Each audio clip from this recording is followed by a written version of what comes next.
Holy Spirit, you are welcome here. We ask that you would come into this place, that you would fill our hearts, that you would teach us, that you would lead us this morning, and that we would be changed as a result, that you would show us a new way of being in the world. We ask this in your name. Amen. Amen. You can be seated. It is good to be with you this morning. I heard one person say amen, so I'll go home. No, it's good to be with you this morning in a little different capacity than usual, but good nonetheless. I have to say that if I were a chef, one of the most difficult things for me would be to step out of the kitchen and enjoy someone else's cooking. So for me to be here and to be led in worship by our team this morning, I want to thank Jared and the rest of the team. Week to week, they do such a wonderful job in leading us in worship. So if you have a chance, if you see one of them this week, next week, another week, if you would, please be sure to thank them for the work they do in leading us in worship. A couple of housekeeping items that I want to bring to your attention this morning. First, I am not Pastor Japhet. Now that that's clear, Pastor Japhet is in Lincoln this weekend for camp meeting. He's speaking to a group of young adults there. So our prayers and thoughts are with him, that he will have safe and not too speedy travel on the way back home. Second, fellowship lunch is next week, June 11th. So if you'd like to bring something to contribute to help, please contact Lana Schleisner. Her contact information is in your worship guide. Does everyone have one of the worship guides, by the way? Good. Finally, you may have noticed some things as you came into the church this week. Things look a little different in some places. That is thanks to, this week was the first week of our summer internship. We had a crew of about a half a dozen, 5 or 6 of our youth are here working as interns this summer. And you will notice some of the work that they're doing in the building. As summer goes on, you'll see them in other places. They're going to be doing a lot, more than they even realize yet. No, we were really glad to have them here. I have to say, they were here Wednesday and Thursday of this week. And I came in yesterday after having them here Wednesday, Thursday, and it was so quiet. And so they bring such a good energy into the building. So we're grateful for them. If you don't know who you may not know who they are, but we will introduce them to you at some point. We are starting a new series this week about Christianity and culture. It's called Resisting Restlessness. And we're actually talking about more than just Christianity and culture. But I couldn't give everything away in the title, or you would have maybe just stayed home. So we're talking about something more specific than Christianity and culture. We're actually talking about something this week that has been since Seventh-day Adventism as a tribe was established. It's been central to our identity. It's half of our name, Seventh-day Adventist. So we're talking about Sabbath. But as we do that, a couple of weeks ago I was at home with my kids, with Ellie and Anderson, and everything was going smoothly until I heard a loud crash upstairs, which when you have 2 kids, you get used to crashes. But all of a sudden there were feet pounding. I heard from one end of the house, moving to the stairs, and all of a sudden I heard, "Daddy, daddy, daddy, daddy, daddy, daddy, daddy, daddy." And I was expecting screaming, tears, but there was excitement in Ellie's voice, and I wasn't sure. So she came pounding down the stairs, "Daddy, daddy, daddy, daddy, daddy." Came and found me, and she said, "What?" I said, "What is it?" And I wish that I had a picture of her face that morning. There was joy. I mean, maybe I'm biased. She's my kid. But there was joy in her face like I don't know if I've ever seen before. And she came running over. She said, "Daddy." And I said, "What is it?" And she said, "I discovered a new truth." It was beautiful. I discovered a new truth. She had seen, it was some toy, I don't even remember now what it was, but it was something that she was used to seeing, something that was a regular part of it was something really commonplace, a ball or something. But all of us, it was like she had realized, Mama's name is Dina. It was that kind of thing. Like it was something ordinary, but all of a sudden she saw that same thing and she saw it just from a slightly different perspective. There was something new and exciting about it again.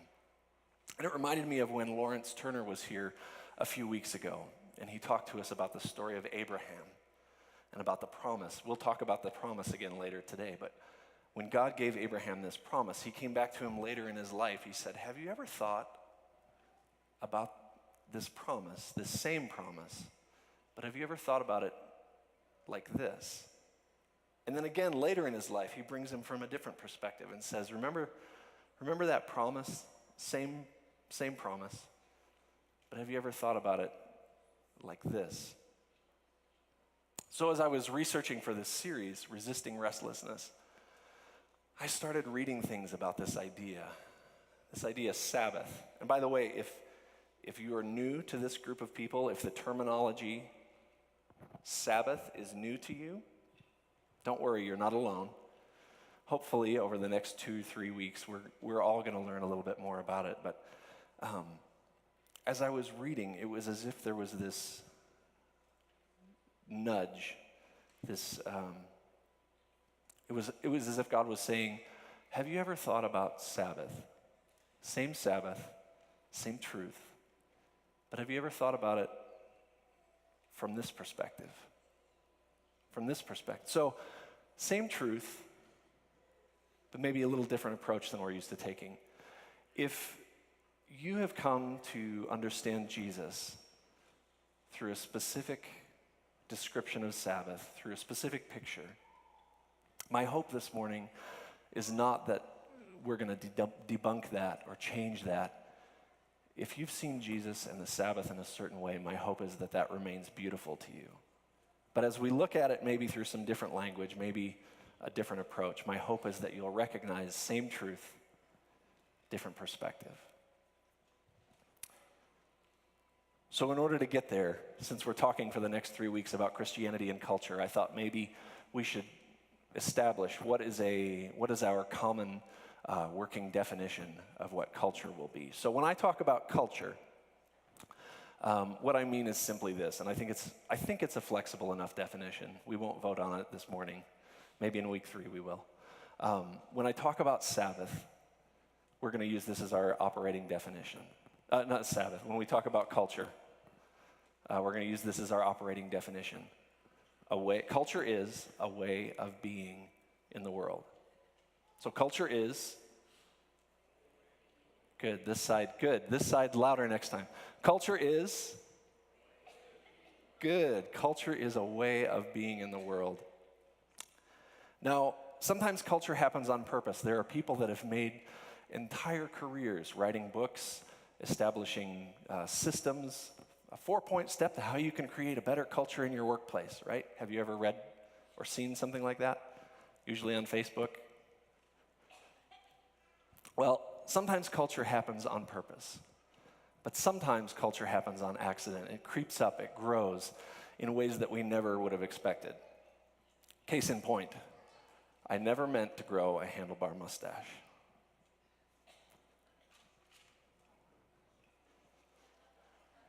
It was never in my intent. It was never part of the plan. I'd never anticipated that would be part of my way of being in the world. But I did, late in 2015, I decided that 2016 was going to be my year to really grow a beard. Not a mustache, not a handlebar mustache, but in fact, I had a hashtag for it, and it was Year of the Beard, 2016, hashtag Year of the Beard. And I was ready, whenever I told anyone about it, I was always careful to say, well, I'm not just going to let this thing go. I'm going to maintain it, I'm going to keep it groomed. Dina's going to not kick me out of the house for it. I'm not going to let it go. But in the back of my mind, I always knew. Some part of me always knew at some point, I'm going to let it go. And so for a couple months, I kept it trimmed and maintained. And then I felt that nagging in my life, right? Like, let's see what this thing can do. Let's see where we can go. And so I let it go. And It was one, I didn't think much about it until one day I was driving in the car on the way to church, and I just started sort of playing with part of the thing on one side and the other side. And I didn't think about it until I got here, and Ryan, who plays keyboards as part of our worship team, he's one of our worship elders. I was sitting in my office, and he said, "You're growing handlebars, aren't you?" I said, "Nope, not my intent. It was never part of my plan to grow a handlebar mustache. Hashtag year of the beard." And he said, "Okay, whatever." And so then I got home that night, and Dina said to me, with even more disdain in her voice than Ryan had, she said, "Are you growing handlebars?" I said, "No. Year of the beard, hashtag." And then I went into our bathroom, and I looked myself in the face, and I recognized that, in fact, this was part of my way of being in the world. But as long as there's been culture, as long as there's been something happening in our world, a way of being, there have always been countercultural movements. And so that night, Dina was a one-woman countercultural movement in our house, and she said, "Might I suggest a new way of being in the world?" And so here we are, my smiling face without mustache. I never meant to grow the handlebar mustache, but there it was, sure enough. So this brings us to our first recalibrate question that's in your worship guide. Question 1 is, what is one area of your life where you feel God has led you to a new way of being in the world? It could be a job, it could be a relationship. Of course, every generation has its own way of sort of establishing how we're going to be in the world. And as a result, countercultural movements spring up in every area: politics, religion, art. Some of you might recognize the recent boom in popularity of the keep calm imagery. Have you seen those? Facebook, Twitter, online. Maybe you've seen posters in the shops on Pearl Street. It seems like just about everyone has their own version of the keep calm poster. So if you like pigs, you can keep calm and bacon on. If you like soccer, you can keep calm and football on. If you like Boulder Church, I guess. We haven't made one yet, but these popped up everywhere. They were so popular recently. And I found out that the origins of this movement were actually much older than just keeping calm. But in the late 1930s, someone in the British government was anticipating the start of World War II. They knew it was coming. They knew it was going to happen. And they were anticipating a culture of chaos and fear. And so they said, maybe there's a better way of being in the world. Maybe there's a way we can counteract that. So they developed this slogan, this campaign: keep calm and carry on. That's how it started. Keep calm, carry on. They knew that there was going to be a culture of fear, of chaos. And so they said, let's counter that. More recently, in 2011, the Occupy movement came up with a slogan of their own. They looked at the way the economy in America was operating. And whether or not you agree with their politics, their premise was this. They proposed that the way the country was running was based on about 1%, the top 1%, in fact. The top 1%, the top richest people in the country. So we probably have between 150 and 200 people here this morning. I'm going to ask for 2 brave volunteers. I saw one hand go up in the back. Would you stand up where we can see you? Perfect. One more. Peter, would you stand for us? Now, last week we had a church business session.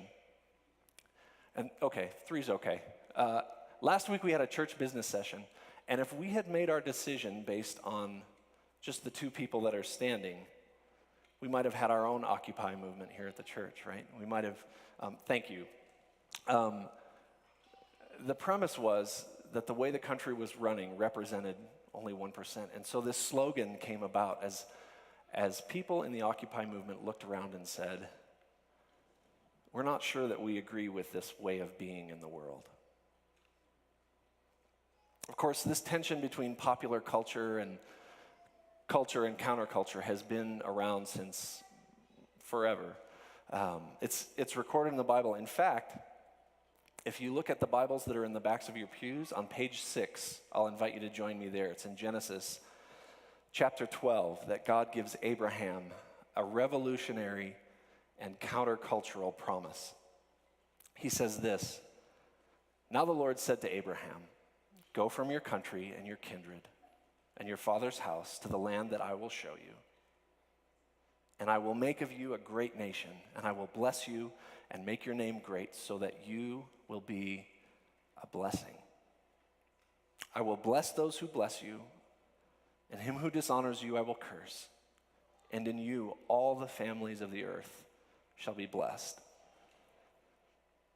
This promise was revolutionary, countercultural even, for a couple of reasons. First, we have to remember that at this time in history, you didn't just pick up and leave your family. You didn't just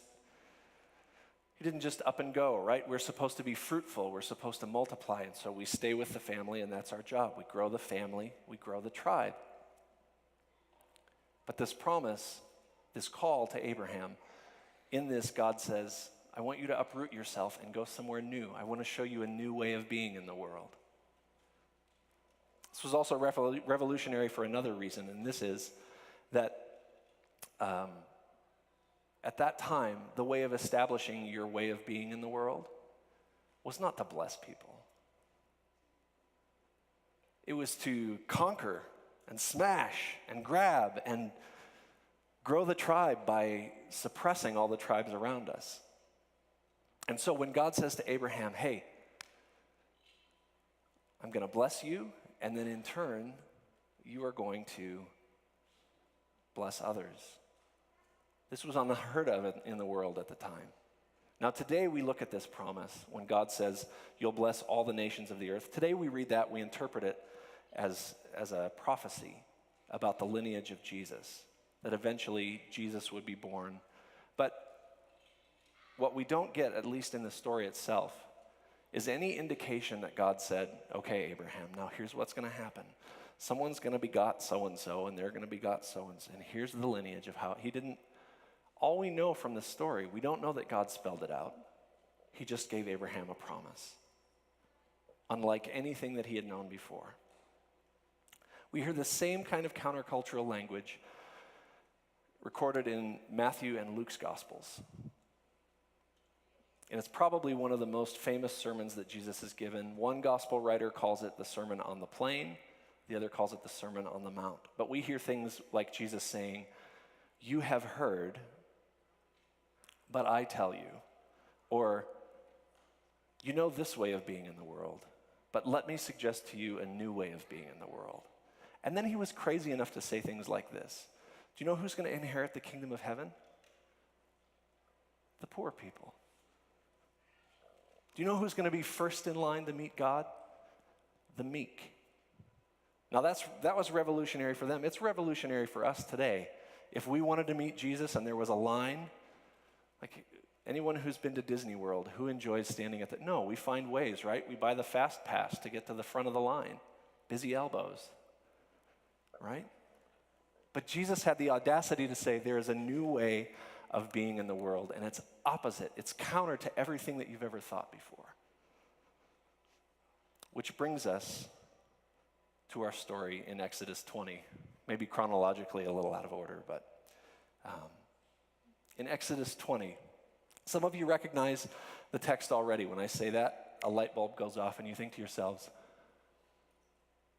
what is countercultural about Exodus 20? It's the 10 Commandments. It's old. There's nothing new about this. Well, that's partly true. And some of that, I think, is because of the way that we read the 10 Commandments today. When we jump in, we typically start with the thou shalts and thou shalt nots. And we miss the way that we miss an important part of this story where God sets this up, not just as a list of do's and don'ts, but as a new way of being for the children of Israel. We skip the introductory statement that frames all 10 commandments not only as revolutionary, but also countercultural. Here's what I mean. The children of Israel had been slaves in the house of Egypt for, depending on who you ask, somewhere between 200 and 400 years. Now that is, depending on how you do the math, roughly the amount of time that we've been settled in the United States. So when God calls the children of Israel out, he's calling them out of a culture. He's calling them out of a way of being. And that way of being, I would like to suggest, is the Egyptian way. Like if we do the math, and they had been there, say it was only 200 years. And to make math easy, because I didn't graduate with a degree in math, if we say that it's 20 years between every generation, that's 10 generations. If it's 400 years, then it's 20 generations. The exact dates aren't important for this discussion, except that they had been there long enough to acclimate to a certain way of being in the world. And that way was the Egyptian way. So when they thought of Pharaoh, there were at least two names that they used to refer to Pharaoh. One was the high priest of every temple, because no matter where Pharaoh went, he was the God above all the other gods. And the other was the Lord of two lands, because they believed that Pharaoh was both human and divine. They believed when he died on earth, he would ascend to become the god Osiris. So when God says to them, I am the God who brought you out of Egypt, it's more than just saying, hey guys, come this way. He's saying, I am the God who brought you out of that way of being. This was a revolutionary idea, because not only were they free from Pharaoh's earthly government, they were also free from that spiritual system. Following Yahweh, the name for God, offered the children of Israel a new way of being in the world. And so the 10 Commandments are more than just a list of rules. They're more than just a do this and don't do that, but they're actually a code. They're part of a way of being in the world. So when we read, you shall have no other gods before me, God is offering freedom from the spiritual rule of Pharaoh. He's no longer the top of the food chain. When we read, don't make any idols, God offers freedom from the religious system that characterized their way of being. This system, it was a hierarchy of gods where he was the top. But it's like God says to them, seek first my kingdom. Don't worry about the other idols, but seek first my kingdom, and the rest will be added to you. Those should be familiar words to us, although they weren't phrased quite that way until later. When God says, don't take the name of the Lord your God in vain, we typically have a couple ways of interpreting that. The first is that we think to ourselves, well, we shouldn't use God's name as a swear word. And I agree with that. I believe we should have respect for the name of God. I used to work at Starbucks, and there was a guy that worked with us there. His name was Andy. And Andy was just about everyone's favorite person to work with because he was fun. He got along with everyone. He didn't mess up the drinks. He didn't make a mess, generally.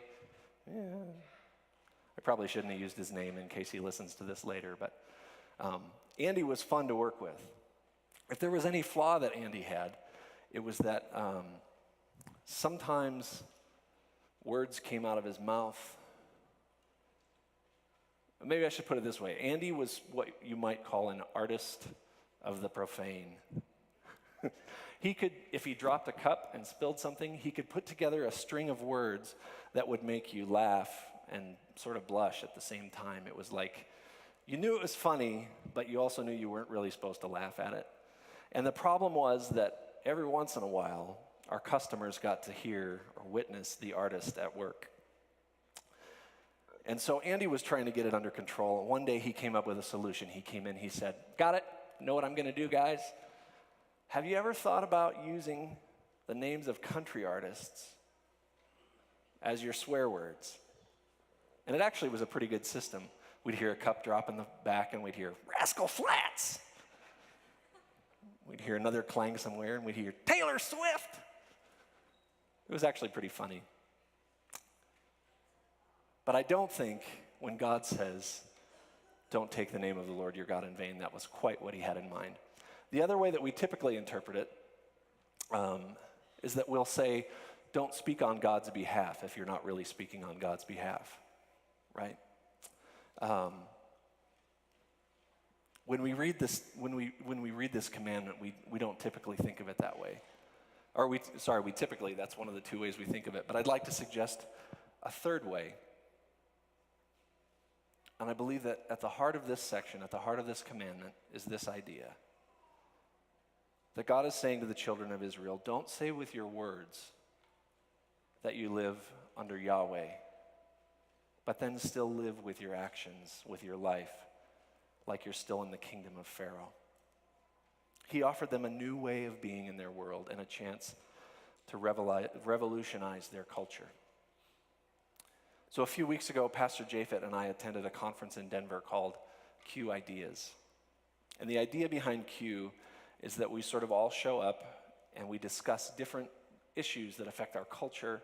So we talked about things like marijuana legalization in Colorado. We talked about whether or not we talked about whether robots might take over the world someday. We talked about First Nations. We talked about gender identity issues. We talked about all sorts of things. But at the introduction of one of these talks, toward the beginning, I heard a story that was new to me. Some of you might know it, but it was 1963, and it was a Sunday morning, like most other Sunday mornings, in the city of Birmingham. And the congregation of the 16th Street Baptist Church gathered for worship like they always did. They sang songs, they listened to the message, and while they were inside, 4 men pulled up in a pickup truck and put a box under the front porch filled with 15 sticks of dynamite and a timing device, and they drove away. And when that bomb went off and the church burned, 22 people were injured and 4 little girls were killed.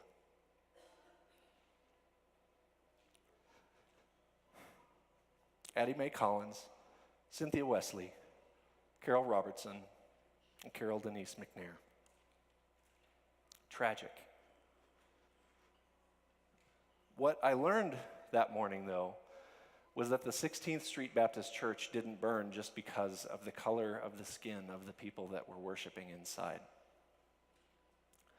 The reason that church was attacked, the reason that church burned, was because that church was at the heart of a countercultural movement that we today call the civil rights movement. We've sort of sanctified it a little bit by just giving it a historical name. But this church was at the center of that movement. They burned because they believed there was a better way of being in the world. So when I heard that story, when I think about it now, I have to wonder, what would our church burn for today? Maybe we play the bells too loud on Saturday mornings on the roof. Maybe the wiring is too old in parts of the building. We'd burn for that reason. But seriously, when was the last time that we posed that kind of challenge to the established way of being in the world? Brings us to our second recalibrate question. How does my way of being in the world pose a challenge to the culture around us? We struggle with this idea today, I think, because when we talk about being countercultural, we want to take one of two approaches. One approach is to say no to everything. We feel like we live in a culture that says yes to everything. And so the natural inclination is, well, we'll just go the other way and we'll just say, nope. Seems simple enough. The other approach that we take is we look at the culture around us and we just sort of say, this is, everyone familiar with the expression in the world but not of the world? So what we do is we say, well, we want to be sure that we're not of the world, so we sort of isolate, we sort of retreat, we sort of seclude ourselves.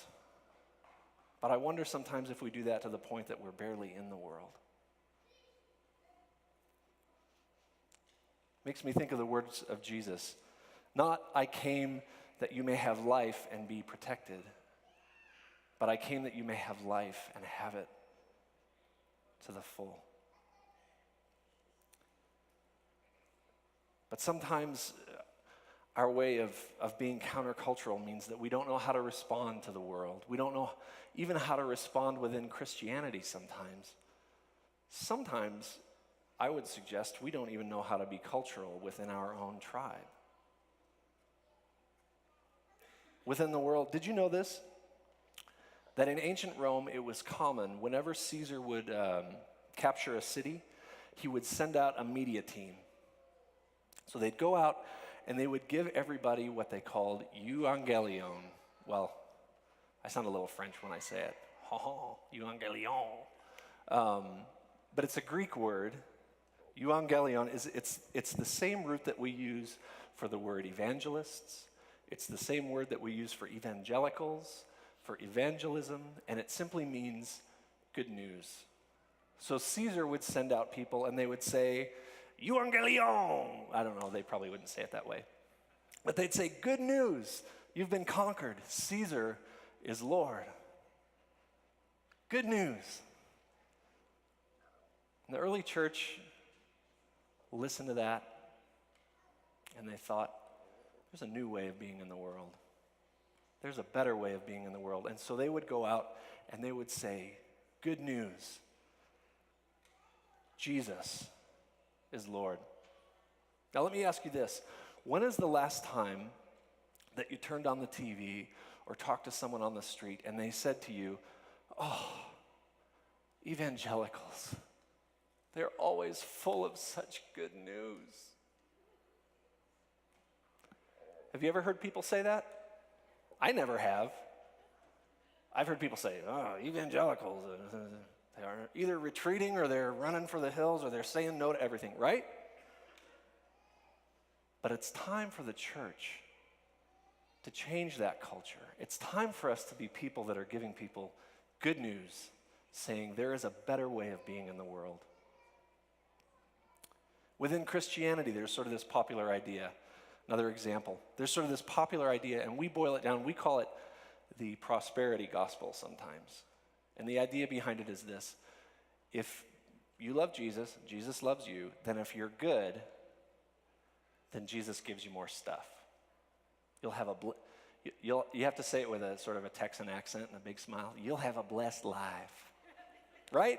We're familiar with this. We've heard it before. It's called the prosperity gospel. The problem is, if you look at the words that come directly from Jesus in the Gospels, Jesus doesn't say, you're going to have a blessed life. He says, this is going to be hard. This is going to be difficult. Changing the world is not going to be easy. There's a story, in fact, in the Gospels of a guy that comes up to Jesus and says, Jesus, wherever you lead, wherever you go, I will follow you. Just make me successful. Well, he doesn't say it quite that way. That's my interpretation of this story. But Jesus turns to him and he says, look, foxes have holes, birds have nests. I don't even have any place to offer you to put your head tonight. But that doesn't sound safe. That doesn't sound prosperous. That doesn't sound comfortable. I'd like to suggest to you that this morning that the gospel is not about being where we're comfortable. It's about being where we're called. The gospel is not about being where we're comfortable, it's about being where we're called. And when culture tells us you could have more, newer, easier life in the suburbs, we say there's another way of being in the world. It's culture that tells us we should do the safe thing, the comfortable thing. We should protect our reputation so we have a long and successful ministry. That sounds good. Do we want that? Do I want that? Absolutely. I like having a career. But do we risk losing our voice when we're more interested in self-preservation and safety? I wonder, would Jesus have gone to the cross if he were just a little more interested in self-preservation, just a little more interested in playing it safe? But instead, God says to us, there's a new way of being in the world. So what about within our own tribe? If you're new to this community, if you're new to this beautiful group of people, you'll start to, as you spend more time with us, you'll start to hear some of the code. You'll start to hear us use some of the in-speak. We don't mean to do it. We don't mean to do it. But you start to hear words like new meat. You start to hear words like ingathering. You might ask yourself, exactly what is being gathered? And into what is it being placed once it's been gathered? Or another one that you might hear, probably will hear, is this acronym, SDAs. It stands for Seventh-day Adventists. When you know what it means, it's not that threatening, but if you hear it for the first time, SDAs, you might think to yourself, is that contagious? Can I catch that? You see, our tribe has its own culture. We have our own way of talking about things. Sometimes it's really helpful. Sometimes it's really beautiful because I believe sometimes our language, sometimes our culture gives us a unique way of talking about Jesus, sharing some new perspective on truth. But other times, if we're honest, there are things about our culture that maybe should have us asking us, maybe we should be saying to ourselves, I never meant to grow a handlebar mustache. Some of the ways we've treated women, some of the ways we've treated minorities, some of the ways that we have drawn lines that suggest who is in and who is out, should have us asking ourselves, saying to ourselves, surely there is a new way of being in the world. Now at this point, some of you are looking at your watches and you're saying, we're 30 minutes into the sermon and we haven't even cracked the commandment on Sabbath. Where is this going? What does any of this have to do with Sabbath? So I'd like for us to just briefly look at Exodus, to read these first 3 commandments in context. Because if we hear them from the voice of an earthly throne, they could just as easily come from anyone that was establishing some sort of new government, right?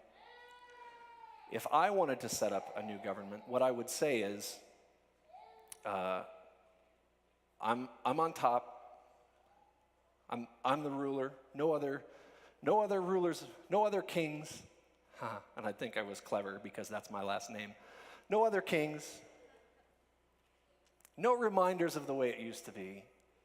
And take me seriously. No jokes about who I am behind my back. You're my people now. That's what I would say if I were establishing a new government, a new kingdom. And so we read this language. And God spoke these words saying, I am the Lord your God who brought you out of the land of Egypt, out of the house of slavery. You shall have no other gods before me. You shall not make yourself a carved image, any likeness of anything that is on heaven above, or that is in the earth beneath, or that's in the water underneath.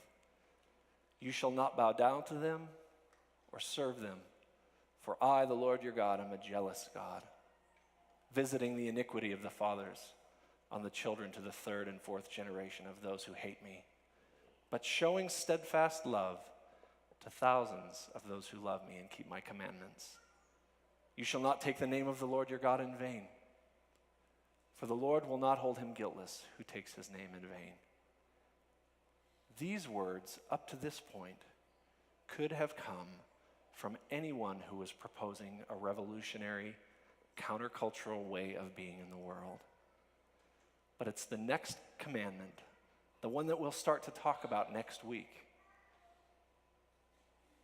in more detail about Sabbath, where God says that the kingdom of Yahweh is radically different from the kingdom of Pharaoh, from any kingdom like his before or after.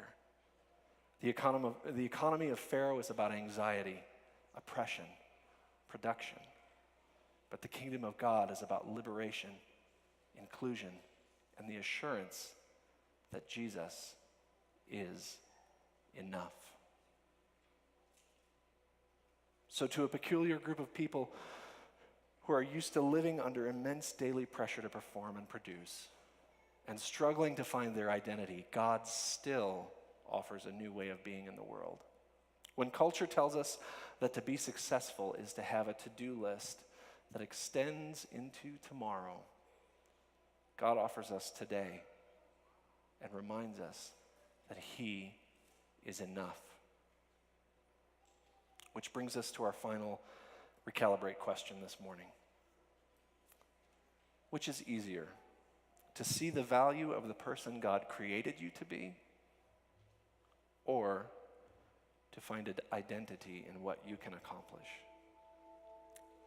We'll talk more next week about how the idea and practice and observance of Sabbath is at the heart of this new way of being that God offers.